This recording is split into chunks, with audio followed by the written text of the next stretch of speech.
The outer Senshi done, it's time to move on to the inner Senshi. Again, I sort of imagine them being able to work as their own team, since Genshin teams are only 4 characters. However, I do think they would be flexible enough that you'd be able to fit Usagi in with any combination of them. Honestly, I feel like the inner Senshi gave me much less trouble considering how long I was scouring the wiki to try and determine a vision for Hotaru. But going in planetary order, we start with Ami Mizuno. But I accidentally deleted my speed paint footage, so we'll just have to stare at the final result for a bit. In the series, like Michiru, hers was immediately obvious right off the bat. She would be a hydro catalyst. She has a little lyre that she uses in her attacks, and I think in the original 90s anime it was made out of water, but in Crystal it looks much more like a Genshin catalyst weapon. So that definitely played a factor in deciding her weapon type. I envisioned her as the support type. Since she's studying hard to become a doctor, I knew I wanted her to be the healer of the team. Similar to Yao Yao, I think her elemental skill would involve putting down some kind of summon that can provide off-field hydro application and healing to the on-field character. As for her burst, I see it being some kind of area of effect buff or maybe a full party heal. Her outfit was probably the hardest for me to come up with, though. I ended up basing it on a Cardcaptor Sakura outfit that I thought would suit her and went for kind of a nurse vibe. I did my best to stylize it and add my own twist to it, but I hope it reads well. As for her background, this was the other character I mentioned last time that would be from Sumeru. I knew from the beginning I wanted her to be a student of the Academia too, since she's the Sailor Soldier of Wisdom and she's very smart and studious. If I had to pin down a specific area of Sumeru for her, I definitely think she'd be from Port Ormos, because it's on the water. Her darshan was also much easier to figure out since one of them specifically ties to medicine, so she'd be an Amorta scholar. She's kind, but a bit withdrawn, and only really starts to come out of her shell when she meets the others on their travels across Teyvat. Like in canon, her mother is also a doctor and fellow Amorta graduate, and Ami, inspired by her mother's will to help others, decided to follow in her footsteps. Next is my absolute favorite Senshi, Minako. This is the second version, and I really struggled with hers because, my favorite. I wanted to do her justice, and I just wasn't happy with the initial design. She was probably the hardest of the inner Senshi to really nail down a vision for.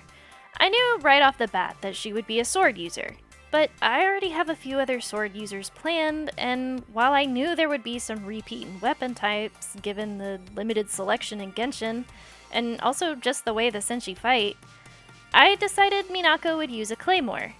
It works, since the sword she gets in the manga is far chunkier than Haruka's space sword, so you wouldn't really need to modify it too much. Looking at her attacks, she really doesn't have any sort of elemental association going on, which I guess is sort of a running theme with at least one of the teams. But Minako does have a very strong color association with one of the colors of the Genshin elements, so to that end, I settled on Geo for her. As the leader of the inner Senshi, I think she would be the main DPS of the team, and I kind of imagined her kit working in a very similar way to Navia's, minus the cannons, of course, because the two have very similar vibes in my opinion. And maybe that's why I like Navia so much, aside from just how good she was written and her story in Fontaine. When it came to her outfit, she was by far one of, if not the easiest to design a concept for this time. The image I had in my head was something with an idol vibe, but also knightly. I have a vague memory of Minako wanting to be an idol at one point, though I can't remember if it was in Codename Sailor V or in the 90s anime. So I tried to go with something that I could easily envision someone wearing on stage, but not so over the top that it wouldn't be combat appropriate. But circling back to the similarities with Navia, I was originally thinking that Minako would be from Fontaine with its emphasis on fashion. But the more I thought about it, the more I thought Mondstadt would be a better fit for her.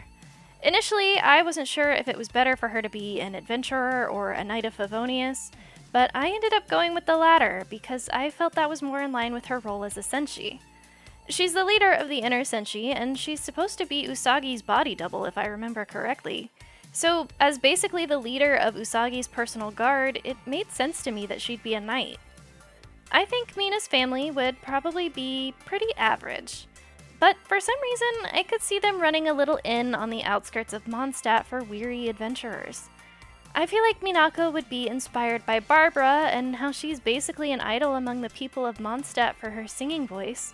So I could see that being the reason Minako initially leaves her family's inn behind. But given her energy and athleticism, she reasons that joining the Knights is a better fit for her. Plus, she gets to travel a lot on missions. Next up, we have Rei. Honestly, another scuffed section, because I realized too late I had done the line art on my sketch layer. I was too far in to go back and redo everything, especially since I was recording, so I just tried to clean it up as best as I could. Though it unfortunately made it very messy. So, this episode was just half cursed right from the start. Deleting Ami's speed paint on accident while cleaning up files, forgetting to put down a new layer for the line art. Ah well. This was another no-brainer for me though. I wanted to tie in as much of her original lore as I could, and her vision and weapon type came to me right off the bat. She would have a pyro vision and be a bow user in a surprise to absolutely no one. Since her bow is always made of fire in both versions of the anime, I had to get a little creative. But this also ties into the region I picked for her, so I'll come back to that. In Rei's original backstory, she's a shrine maiden at her family's shrine, so the most fitting region was Inazuma. I initially thought that she might work at the Grand Narukami Shrine, but I really liked the idea of her working at a little shrine in the countryside instead. Inazuma has a line of really cool weapons that are styled like waves. I didn't end up drawing it, but I think her bow would resemble that style, but more flame-inspired. For her outfit, I wanted to go with something that resembled a Shrine Maiden uniform, but with its own unique twist. Since Yae Miko doesn't wear a traditional Shrine Maiden uniform either. I initially wanted all of the Inner Senshi to have the sailor collar incorporated somewhere into their outfits, but I couldn't quite get it to work like I wanted for everyone, so unfortunately, she's the only one that kept it. I see her being a sort of traveling demon slayer. She travels around Inazuma taking care of rogue monsters and performing the usual Shrine Maiden duties like purification and divination. She's very proper and elegant with an air of mystery, but she does have a bit of a temper. After meeting the other Inner Senshi and Usagi though, they all become very close to each other and very important to each other. Despite her grumbling, Rei wouldn't trade her friends for anything. I see Rei being a sub-DPS, and I took some inspiration from Chiori's kit for her. Since Chiori can put down 2 of her dolls, I thought it would be fitting if Rei could put down 2 bird-like summons, maybe styled like some kind of phoenix as a reference to Phobos and Deimos, but also similar to Oz and Fischl. For her burst, I actually kind of imagined her unleashing some sort of fire tornado that can briefly roam around her immediate area. She'd work well for Vape and Overload, and together in combination with everyone else, would provide crystals to power Minako's blows. Last but not least for this round, we have Makoto. Her vision came easy, of course, our first and only Electro character. However, when it came to her weapon, I had no idea what I wanted to do. Her only weapon is the antenna on her tiara, but I didn't want to make her a catalyst because that didn't quite feel right to me. In the end, I settled on a polearm. I think it could stand in well enough for the antenna, but I might be stretching it a little. For her region, I was also kind of stuck. Then I realized there was one I hadn't put anyone into yet. And the more I thought about it, the more I started coming up with a few ideas for her. So at least in my interpretation, I picked Natlan for Makoto. I'll admit, Natlan did have a bit of a slow start for me, but I really started to enjoy it the more I played. And it's been so fun to explore, and the music is maybe some of my favorite in the game. However, Natlan fashion varies quite a bit depending on which tribe you're looking at.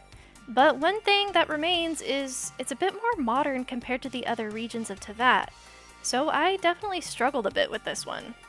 I tried to look at some of her outfits across the series to see if there was anything that stood out to me that I could use as a base, but I didn't have much luck at all. In the end, I just kind of went for a streetwear vibe. I'm not entirely sure if it reads as Natlan, but I did my best. For her tribe, I thought for a long time about which one she'd call home. In the end, I narrowed it down to the Flower Feather Clan and the Collective of Plenty. I remembered in canon that her parents died in a plane crash, so I thought that might be one way to spin it, in that she's one of the wingless members of the Flower Feather Clan, too afraid to fly after her parents died in an accident of some kind. But cooking is a big trait of Makoto's character. It's one of her hobbies along with taking care of plants. So that was what eventually swayed me over to choosing the Collective of Plenty instead. Since the Collective of Plenty lives near a volcano, they have very nutrient-rich soil, which Makoto's plants would love. I think she'd definitely grow a lot of her own food and experiment with cooking. And much like Diana's ability to make delicious alcoholic beverages no matter how much she tries not to, I think Makoto's cooking would be much the same way, turning out delicious every time. I think she'd get along with Xiangling to that end, but I don't think Makoto would be nearly as adventurous in her ingredient choices. It was also entirely unintentional that she ended up being in the tribe that two of the playable Electro characters from Natlan also belong to, but I guess that just means it fits and I chose well. With that, the inner Senshi are done. I think I'm more satisfied with how the inner Senshi turned out compared to the outer Senshi, which maybe means I'm already improving at designing outfits? At first, I thought maybe I looked at more references this time, but I think I did it about the same as last time. But if you've made it to the end of this video, thank you so much for watching. If you liked the video, please feel free to leave a like and consider subscribing if you feel so inclined. If you'd like to support the channel, I have an Etsy shop linked down below. I've got a couple of digital items up for sale, including a pre-made VTuber model if you'd like to check it out. I do plan on making some more as I get better, but I only have the sheep design up currently. I'm also working on getting together some handmade goods and maybe eventually some stickers. Thank you so much again, and I'll see you all in the next one. Bye!